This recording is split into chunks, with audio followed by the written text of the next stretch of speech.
Halina't samahan niyo kami pupunta ng Cavite, kung saan dinarayo at binabalik-balikan ang napakasarap na pizza at para bisitahin ang sexy naming tita.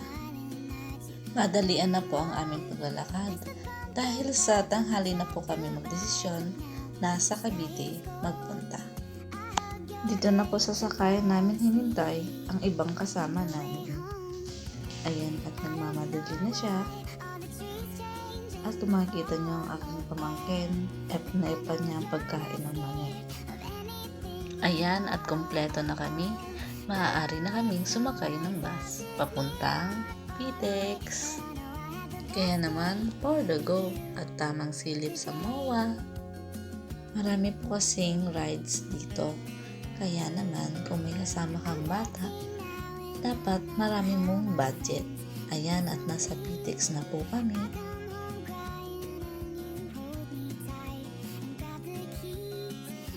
Walang kaalam-alam si tita na pupunta kami sa kanila.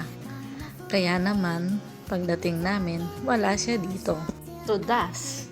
Oh my God! Dahil wala siya rito, nagpunta muna kami ng Robinson para hindi mainip ang mga bagets. Alam niyo po ba, ngayon lang nahiwalayan sa lola niya.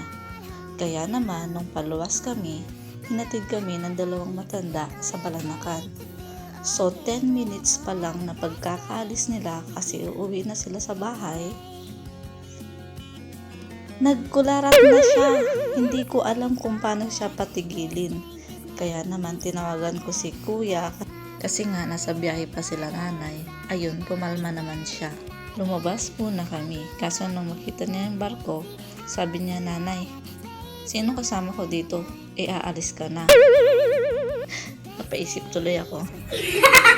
Ayan, dahil wala pa kaming tanghalian, ibuga na.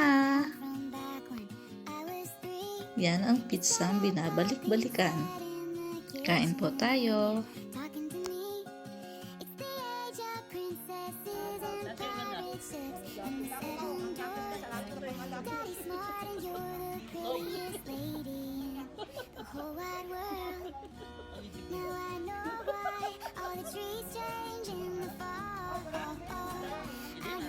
Salamat po sa'yo, sexy naming tita. For the go ng mga person.